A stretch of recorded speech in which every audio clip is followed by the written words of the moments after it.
Few psychologists changed our understanding of human relationships as dramatically as Harry Harlow.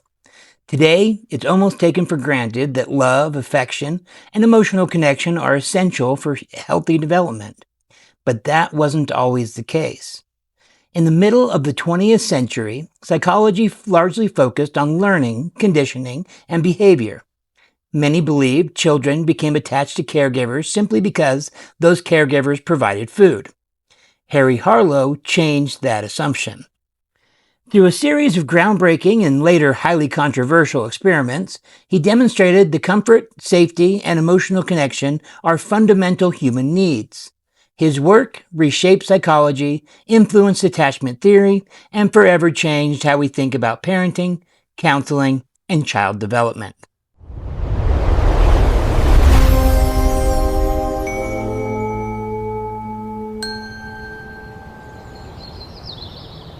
To appreciate Harlow's impact, we first need to understand the world of psychology before his research.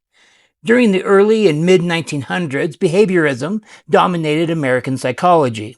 Researchers like John B. Watson and later B.F. Skinner believed that behavior could largely be explained through conditioning, reinforcement, and observable actions. Emotions were often considered difficult to study scientifically. Many psychologists argued that children became attached to their mothers primarily because mothers fed them. From this perspective, affection and emotional warmth were seen as a pleasant addition, not biological necessity. At the same time, hospitals and orphanages often discouraged physical affection, believing too much holding or comforting might spoil children. Harlow questioned whether psychology was overlooking something essential about human development. Harlow chose rhesus monkeys because their social and emotional development shares important similarities with that of humans. Young monkeys naturally depend on their mothers for protection, comfort, and learning. This made them an appropriate model for studying attachment. Rather than asking abstract questions about love, Harlow designed experiments that could test measurable behavior. Would infants seek the caregiver who provided food? Or would they choose a caregiver who provided comfort? The answer would challenge decades of psychological thinking. Harlow's most famous experiment involved two artificial surrogate mothers. One was made entirely of wire and held a bottle that provided milk. The other was covered with soft terry cloth but offered no food. If attachment were based solely on nourishment, the infant monkeys should have preferred the wire mothers. But that's not what happened. The monkeys spent almost all their time clinging to the soft cloth mother. They approached the wire mother only briefly to eat before immediately returning to the comforting cloth figure. When frightened by unfamiliar objects or loud noise, they instinctively ran to the cloth mother for safety. This simple experiment demonstrated something profound. Comfort mattered more than food. Harlow described the phenomenon as contact comfort. The soft texture of the cloth mother provided emotional security that food alone could not. This finding revolutionized developmental psychology. Children, and young mammals more broadly, need more than physical survival. They need warmth, they need safety, they need affectionate relationships. Today, these ideas seem obvious.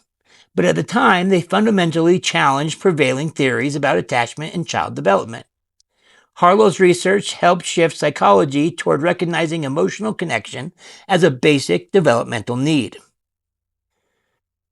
Harlow later conducted studies examining what happened when infant monkeys were raised without normal social relationships. Some monkeys experienced prolonged social isolation and were deprived of opportunities to interact with other monkeys. The results were heartbreaking. Many developed severe emotional difficulties, struggled to form healthy social relationships, and displayed behaviors resembling profound psychological distress. These studies reinforced important scientific conclusion. Healthy emotional development depends upon meaningful relationships during early life. At the same time, these experiments remain among the most controversial in the history of psychology. Modern ethical standards would not allow this type of research today.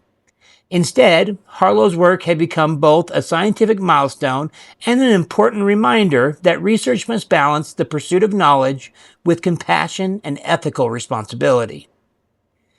The influence of Harlow's work reached far beyond the laboratory. His findings strengthened John Bowlby's emerging attachment theory and complemented Mary Ainsworth's observable research. Together, these psychologists helped transform how we understand relationships across the lifespan. Harlow's research also influenced parenting practices. Hospitals began encouraging greater physical contact between parents and newborns. Child welfare systems increasingly emphasize stable, nurturing relationships. Counselors, therapists, and educators came to recognize that emotional security plays a critical role in healthy development. Today, many trauma-informed approaches continue to reflect lessons first highlighted by Harlow's research. Harry Harlow leaves behind a complicated legacy. His research fundamentally changed psychology by demonstrating that love, comfort, connection are not optional luxuries, they are essential parts of healthy development. At the same time, his methods raised serious ethical questions that continue to influence research today. Modern psychology has learned from both his discoveries and his mistakes.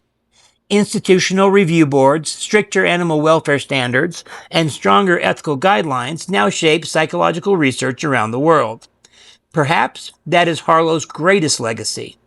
His work reminds us that science advances not only by discovering new truths, but also by continually improving how we seek these truths. Harlow changed the way we think about attachment, emotional development, and human relationships. His work laid the foundation for modern counseling, developmental psychology, and trauma-informed care. If you enjoy learning about the pioneers who shaped psychology and counseling, subscribe to The Quiet Mind. I'm Dr. Daniel McIsaac, and in the next episode of Historical Figures in Counseling, we'll explore author, psychologist whose works continue to influence how we understand the human mind. Thanks for watching, and I'll see you in the next one.